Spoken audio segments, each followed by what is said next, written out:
네, 오늘도 말씀 앞에 나오신 여러분 주님의 이름으로 환영하고 축복합니다.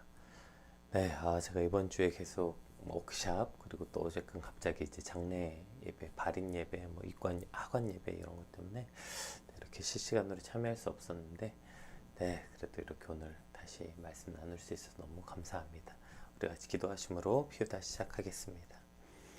하나님 감사합니다. 오늘 이제 빌립보서의 마지막 말씀 함께 나누게 하시니 감사합니다. 오늘 특별히 빌립보서에서 이 빌립보 교회 성도들과 바울의 그 아름다운 관계처럼 오늘 우리가 성도 간에 또 성도와 목회자 간에 이러한 아름다운 관계, 복음에 참여한 자들의 참된 관계가 이루어지게 하여 주시옵소서. 감사합니다. 예수님 이름으로 기도드립니다. 아멘. 네, 오늘 저희가 함께 살펴볼 말씀은 빌립보서 4장 14절에서 23절까지 말씀입니다. 그러나 너희가 내 괴로움에 함께 참여하였으니 잘하였도다. 빌립보 사람들아, 너희도 알거니와 복음의 시초에 내가 마게도냐를 떠날 때에 주고받은 내 일에 참여한 교회가 너희 외에 아무도 없었느니라. 데살로니가에 있을 때에도 너희가 한 번뿐 아니라 두 번이나 나의 쓸 것을 보내었도다. 내가 선물을 구함이 아니요 오직 너희에게 유익하도록 풍성한 열매를 구함이라. 내게는 모든 것이 있고 또 풍부한 지라 에바브로디도 편에 너희가 준 것을 받았으므로 내가 풍족하니 이는 받으실 만한 향기로운 제물이요 하나님을 기쁘시게 한 것이라.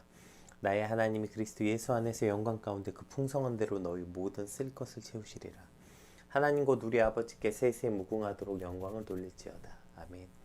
그리스도 예수 안에 있는 성도에게 각각 문안하라. 나와 함께 내 형제들은 너희에게 문안하고 모든 성도들이 너희에게 문안하되 특히 가이사 집의 사람들 중 몇이니라. 주 예수 그리스도의 은혜가 너희 심령에 있을지어다. 아멘. 네, 오늘 본문은 이제 빌립보서의 마지막 단락입니다. 저희가 이제 빌립보서 시작할 때 1장에서 빌립보 교회 성도들과 바울과의 관계가 얼마나 그 신뢰가 깊은 사이인지 설명했었는데요. 바울은 이제 늘 자신을 사도로 소개했었습니다. 다른 서신서에. 그런데 이제 다른 교회와 다르게 오늘 빌립보서에는 그러한 자신의 소개가 필요 없을 만큼 자신을 굳이 사도라고 소개하지 않아도 될 만큼의 그러한 신뢰에 있던 사이. 내가 너희를 생각할 때마다 감사와 기쁨이 차고 넘친다고 말하면서 너희를 향한 나의 사랑이 얼마나 크고 뜨거운지 하나님이 증인이시다 라고 고백할 만큼 바울의 깊은 사랑을 받았고, 또 빌립보 교회 성도들 역시 바울의 사역에 동참하면서 끊임없이 계속해서 연보하고 바울이 옥에 갇혔다는 소식을 듣자마자 사람을 보내어 필요한 것들을 챙기는, 어쨌든 그렇게 바울과 빌립보 교회 성도들과는 그렇게 끈끈하고 신뢰 있는 아름다운 관계였음을 저희가 살펴보았죠. 그리고 오늘 빌립보서의 마지막 단락 역시 그러한 바울과 빌립보 교회 성도들과의 관계의 모습을 여실히 보여줍니다. 특별히 오늘 말씀을 통해서 여러분이 속한 공동체, 또 여러분이 속한 교회가 이러한 관계, 이러한 공동체가 되길 축복합니다. 특별히 또 바울과 빌립보 성도들과의 관계처럼 오늘 말씀 앞에 나온 여러분과 저의 관계 역시 그런 아름다운 관계가 되었으면 좋겠다, 이러한 꿈을 꾸어봅니다. 우리 14절 한번 살펴보겠습니다. 그러나 너희가 내 괴로움에 함께 참여하였으니 잘하였도다.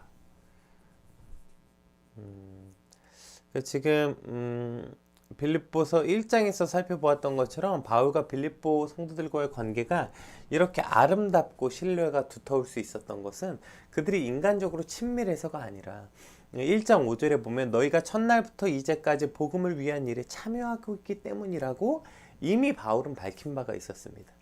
그러니까 빌립보 교회 성도들과 바울과의 관계가 이렇게 신뢰가 깊고 아름다운 공동체였던 것은 어떤 그들이 친밀한 관계였기 때문이 아니라 복음에 함께 참여하였기 때문이다. 너희가 첫날부터 이제까지 복음을 위한 일에 참여하였기 때문이라고 이미 1장에서 밝혔고요.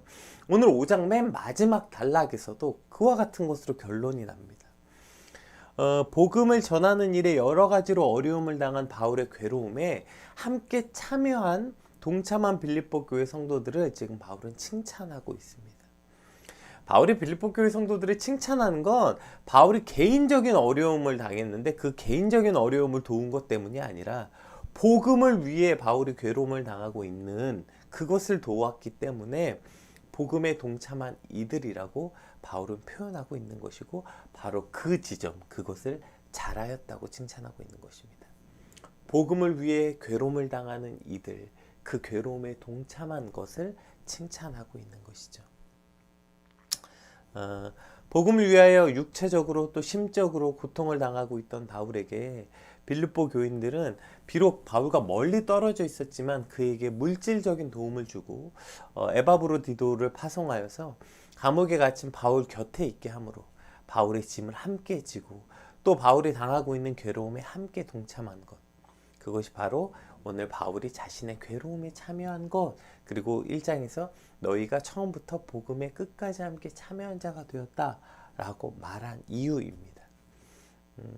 특별히 오늘 본문을 통해서 성도가 복음에 동참하는 일, 또 그것을 바라보는 목회자는 어떠한 마음을 가져야 하는지, 이 성도와 목회자의 관계, 그 아름다운 관계를 한번 살펴보려고 해요.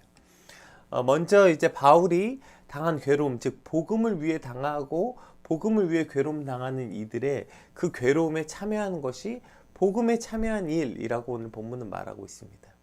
특별히 성도가 어떻게 복음에 함께 참여하게 되는가에 대해서 이렇게 이야기하고 있는 거죠. 그러니까 당장 우리가 밖에 나가서 예수 믿으세요 외치고 선교주로 나가는 것만이 복음에 참여한 일이 아니라 성도가 어떻게 복음에 참여한 일이 되었는가, 그것은 오늘 바울의 복음, 즉 복음을 전하는 사역자, 복음을 전하는 그 사도의 괴로움에 함께 동참했던 것처럼 복음을 위해 전심을 다하고 육적으로 심적으로 괴로움을 당하는 사역자들의 괴로움을 돕는 일을 복음에 동참한 이들이라고 오늘 본문이 표현하고 있다는 것이죠. 복음을 전하다가 옥에 갇혀 어려움을 당하고 있는 바울에게 당장 쓸 재물을 보내주고, 또 사람을 보내서 바울 곁에서 수종을 들게 하고, 또 결국 이 에바브로디도를 통해서 이 빌립보 교회 성도들이 바울에게 보낸 것은 그저 사람과 돈이 아니라 그들의 성도들의 마음이었기 때문에 그것이 바울에게 너무나도 큰 힘과 위로가 되었고, 그 바울이 복음을 전하다가 그가 꺾이거나 마음이 실망되어서 복음 전하는 일이 멈춰지지 않도록 오히려 바울이 더 힘을 내서 복음을 전할 수 있는, 즉 복음에 정말 동참한 이들이 되었던 것이죠. 복음이 전파하는 일에 꺾이지 않도록 정말 바울의 큰 동역자, 바울의 복음을 전하는 그 일에 동참한 이들이 된 것입니다. 제가 목회를 하다 보면 제 개인적인 일, 예를 들면 제가 아프거나 제 아이가 아프거나 또 제가 개인적 사정으로 힘든 일을 겪을 때, 그럴 때 그것을 위로해주고 걱정해주고 기도해주는 마음을 써주시는 많은 분들이 계세요. 그렇게 제가 개인적으로 힘들 때 이제 그렇게 신경 써주고 위로해주시고 그렇게 기도해준다고 말을 할 때 정말 감사하고 큰 힘이 됩니다. 그런데 참 이상하게도 하나님의 일을 위해, 그러니까 제가 사역을 위해 온 힘을 다하고 그렇게 죽을 힘을 다할 때, 그때 그 괴로움이나 고통에 참여한 이들은 매우 적다는 것이에요. 오늘 15절 한번 볼까요? 빌립보 사람들아, 너희도 알거니와 복음의 시초에 내가 마게도냐를 떠날 때에 주고받은 내 일에 참여한 교회가 너희 외에 아무도 없었느니라. 바울이 지금 이렇게 말하고 있죠. 바울이 마게도냐를 떠날 때라는 표현은 이 사도행전 17장 14절의 사건을 두고 하는 말인데요. 바울이 이제 빌립보에서 데살로니가로 갔죠. 그리고 데살로니가에서 베레아에 갔는데, 베레아에서도 또 유대인의 핍박이 심해서 그곳에 정말 죽을 뻔한 그 고통을 겪고 이제 급히 떠나야 됐죠. 얼마나 괴롭고 힘든 상황이었습니까? 바울이 계획한 계획대로도 되지 않았고, 원래 가려고 했던 코스도 꼬이고, 게다가 그곳에서는 같은 동족에 의해서 죽을 뻔한 상황. 정말 너무나도 괴롭고 힘든 상황에서 그때 바울을 돕고 함께한 이들이 오직 빌립보 교회 성도들 뿐이었다는 거예요. 수많은 사람들에게 복음을 전했는데도 하나님 나라를 위해 고군분투하는 바울의 어려움에 동참한 이들은 빌립보 교회 성도들밖에 없었다는 것입니다. 제가 아까 얘기했던 것처럼 참 신기해요. 그러니까 제가 그냥 개인적으로 힘들고 아프다고 말할 때는 그러한 일을 사실 제가 말한 적도 없고 어떻게 알게 될 때는 참 위로하고 힘들다고 걱정해 주신 분들이 참 많은데요. 제가 목회를 하면서 사역을 하면서 겪는 괴로움, 이런 것에 대해서 사실 대부분의 성도들은 받는 것이 익숙하고 그것을 제가 하는 것이 그냥 당연하다고 여길 때가 많습니다. 뭐 당연한 것도 사실이고요. 그런데 가끔 한 분씩 그렇게 제가 사역하다가 지치고 힘들고 정말 사역하다 온 힘을 다하고 있을 때 아무도 사실 관심이 없는데 저의 그러한 수고에 반응하거나 또 그 제 수고에 함께 동참해 주거나 또 그것을 당연한 것으로 여기지 않고 특별한 것으로 여겨주는 정말 작은 소수의 사람들이 있어요.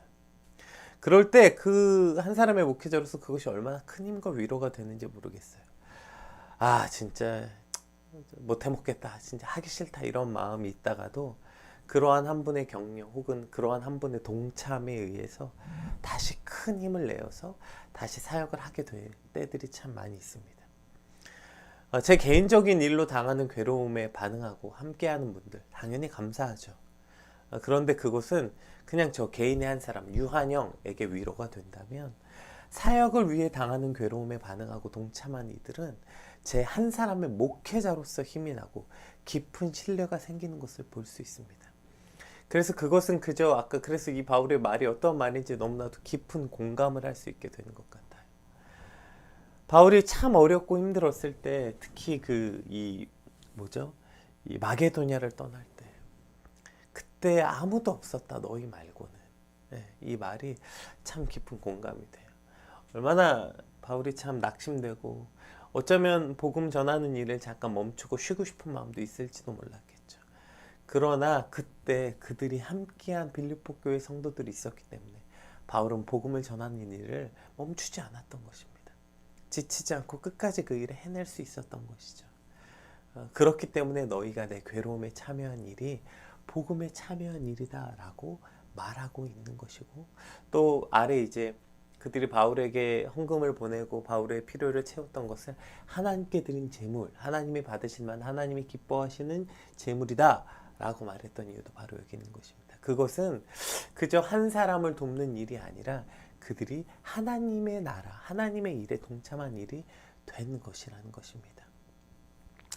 오늘 바울이 빌립보 교회 성도들과 개인적 친분이 있어서 이런 관계가 된 것이 아니라 빌립보 교회 성도들이 바울의 사역으로 인해 사역으로 인해 당하고 있는 괴로움에 동참한 것이기 때문에 바울과 빌립보 교회 성도들은 이러한 끈끈한 관계, 깊고 두터운 신뢰의 관계, 아름다운 관계가 된 것입니다. 그렇다면 오늘 우리도 어떻게 이러한 공동체가 될 수 있을까요? 여러분이 속한 그곳에 목사든 전도사든 선교사든 혹은 직분과 상관없이 복음을 위해 전적으로 괴로움을 당하고 있는 그 사람의 괴로움에 여러분 함께 참여하십시오. 그것이 오늘 우리가 복음에 참여할 수 있는 길이라고 오늘 본문은 이야기하고 있는 것입니다.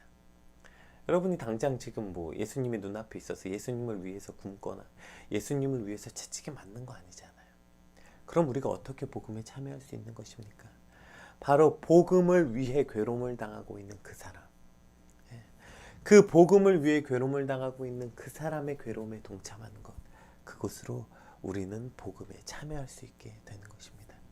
우리 16절 말씀 함께 살펴볼게요. 데살로니가에 있을 때에도 너희가 한 번뿐 아니라 두 번이나 나의 쓸 것을 보내었도다. 그럼 어떻게 참여했는가?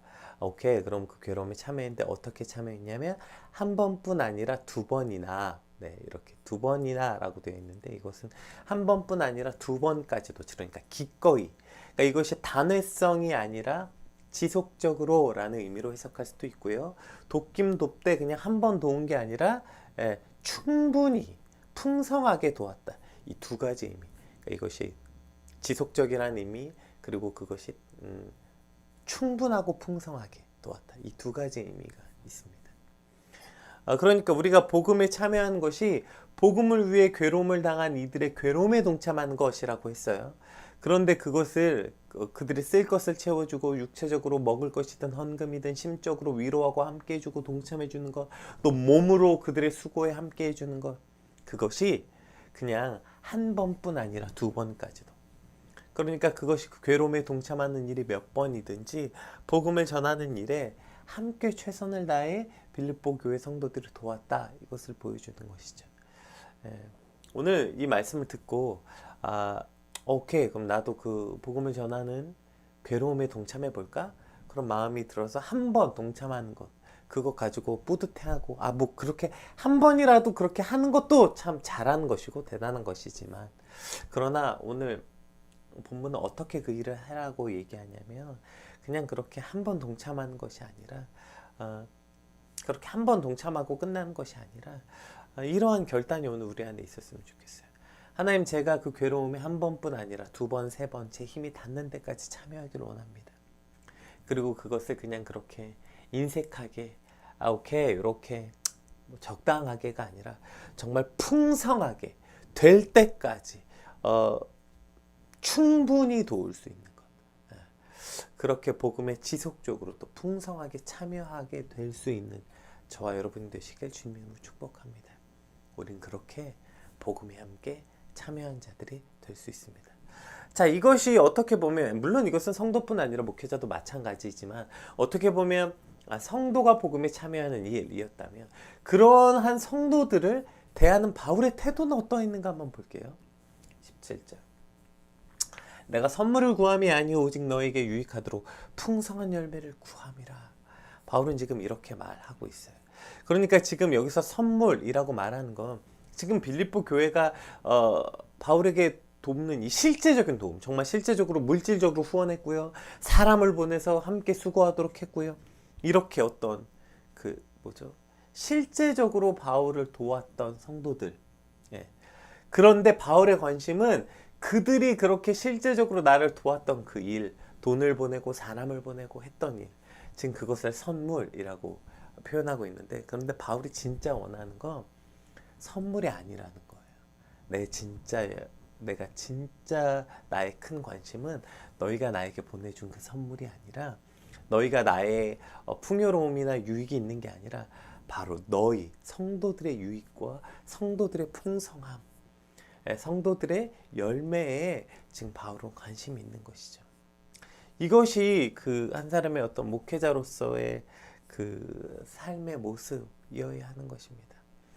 바울이 지금 바라고 있는 것은, 바울의 관심은 성도가 보내주는 그러한 선물이 아닙니다. 물론 성도들은 목회자의 괴로움에 함께 참여함으로 깊은 신뢰를 쌓을 수 있지만, 그것이 목회자에게 큰 힘이 되지만, 목회자 입장에서 그럼 성도들에게 바라는 눈은 무엇이어야 됩니까?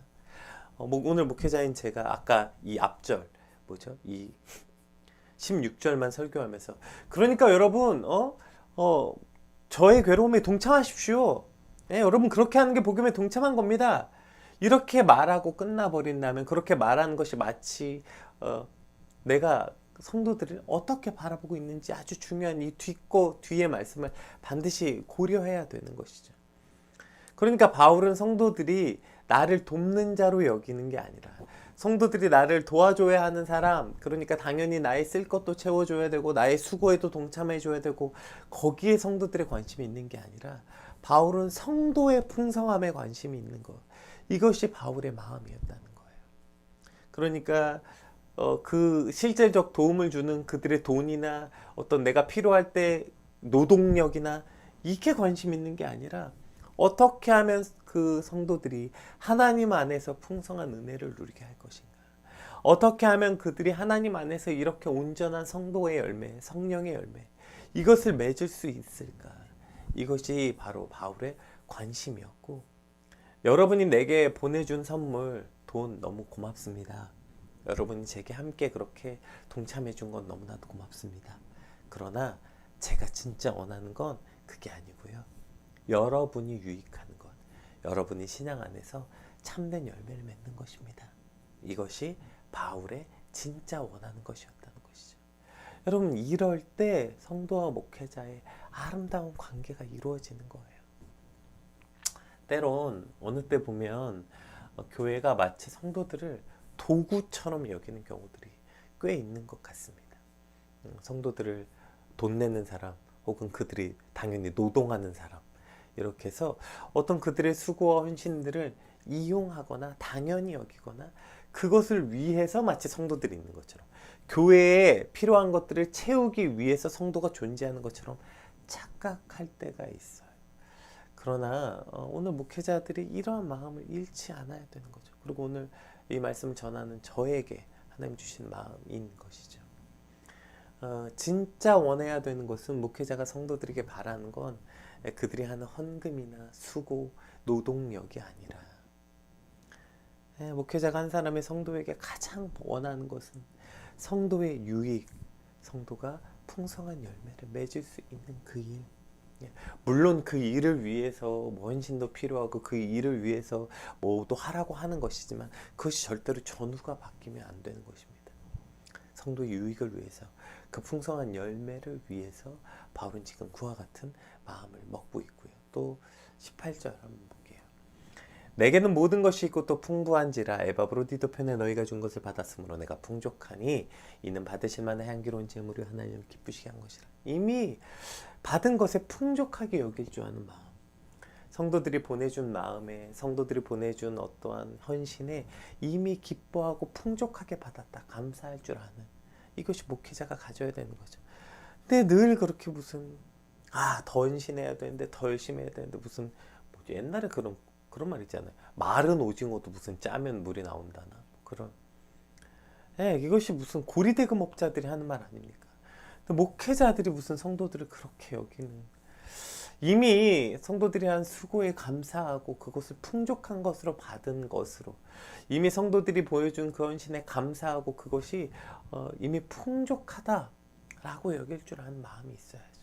또한 그것이 하나님이 받으실 만한 기쁜 제물, 하나님께로 향할 수 있도록 하는 것, 그것이 그냥 교회를 위해서, 목회자를 위한 헌신이 아니라 여러분이 하는 그 모든 것들이 하나님을 기쁘시게 한 것입니다. 즉 하나님과의 연결점으로 만들어야지, 그것을 목회자 개인이 취하면 당연히 안 되겠죠. 따라서 성도들이 한 그 모든 헌신과 이것들이 하나님을 향한 것으로 하게 될 때 이 아름다운 관계가 이루어지는 것을 보게 됩니다. 빌립보 교회 성도들과 사도 바울의 관계가 어떻게 이렇게 끈끈하고 튼튼한 관계였는지, 성도들은 사역하는 목회자의 괴로움에 동참하고, 또 그 동참한 것을 받은 바울은, 바울의 관심은 성도들의 풍성함에 있고 그들이 주는 것에 이미 풍족하게 여기고, 또 그것을 하나님이 받으실 만한 기쁜 것으로 그들에게 말해주는 것, 이것을 통해서 그 아름다운 관계가 이루어진 것을 보게 됩니다. 오늘 저와 여러분이 속한 공동체가 특히 성도와 성도 간에, 또 성도와 목회자 간에 이렇게 아름다운 관계, 이러한 관계로서의 공동체가 되길 주님으로 축복하고, 저 역시 그런 공동체가 되길 꿈꿉니다. 우리 19절 한번 살펴볼게요. 나의 하나님이 그리스도 예수 안에서 영광 가운데 그 풍성한 대로 너희 모든 쓸 것을 채우시리라. 이것도 이러한 식으로 쓰면 안 돼요. 여러분이 교회를 위해서, 목회자를 위해서 그렇게 헌금하죠? 하나님이 여러분을 풍성하게 채우실 것입니다. 여기 보세요. 일단 단어도 보세요. 여기 어디 하나님이 풍성하게 채우신다라고 써 있습니까? 너희 쓸 것을 채우겠다. 그러니까 그리스도의 영광 가운데 풍성한 대로 너희 모든 쓸 것을 채우시리라, 이렇게 되어 있는 거예요. 너희 욕심을 채우시리라, 너의 소원을 들어주시리라, 너의 욕망을 채우시리라가 아니라 너희 쓸 것을 채우시겠다. 너희가 그리스도 안에 그렇게 최선을 다해서 하면 하나님이 너희를 그냥 내버려 두시지 않는다. 너희 쓸 것을 채우신다. 이거 먼저 그의 나라와 의를 구하라. 그리하면 이 모든 것을 더하시리라. 하나님이 이 땅 가운데서 우리가 굶어 죽지 않도록, 무슨 잘 먹고 잘 살고 욕심을 이루게 무슨 소원을 무슨 금도끼 은도끼처럼 너희가 주를 위해서 이거 던지면 주께서는 2배로 뻥튀기해서 너희에게 주시겠다, 이런 식으로 이 본문을 해석하면 안 됩니다. 그리고 그런 식으로 이것을 교회에서 이용하면 안 됩니다. 이것은 우리가 주를 위해 애쓰면 주께서 우리를 위해서 당연한 거 아닙니까? 우리가 주님의 그 복음에 참여하게 되면 주께서 우리의 쓸 것을 채우시겠다는 거예요. 그러니 걱정하지 말고, 염려하지 말고, 걱정 때문에 인색하게 하지 말고, 주님 앞에 믿음으로 나아가면 주님께서 우리 굶어 죽게 하지 않아요. 우리 걱정은 늘 거기 있는 거 아닙니까? 당장 어떻게 살지, 뭐 먹고 살지. 여러분, 너희 모든 쓸 것을 주님께서 채우실 것입니다.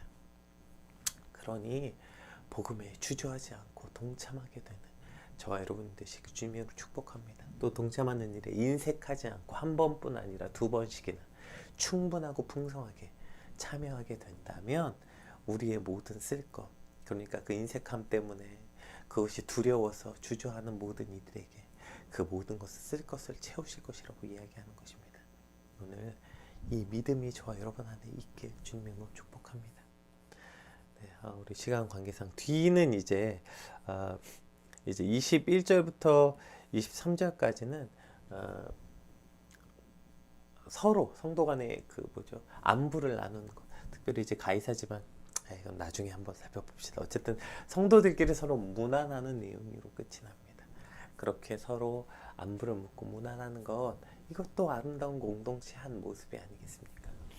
오늘 우리 받은 말씀 놓고 함께 우리 묵상하고 기도해야 할 때 이렇게 함께 기도해 봅시다. 어떤 것이 아름다운 공동체인가? 복음에 참여한 이들. 복음에 어떻게 참여하라고요? 복음을 위해서 괴로움을 당한 이들의 괴로움에 함께 동참하는 것. 그곳으로 정말 아름다운 성도 간의 관계, 아름다운 목회자와 성도가의 관계, 또 성도가 성도와 서로 문안하면서 그런 아름다운 공동체, 그것이 여러분과 제가 속한 공동체가 되시길 주님으로 축복하고 그 일에 참여하는 저와 여러분이 되시길 주님으로 축복합니다. 우리 받은 말씀 놓고 함께 기도하겠습니다. 기도합시다.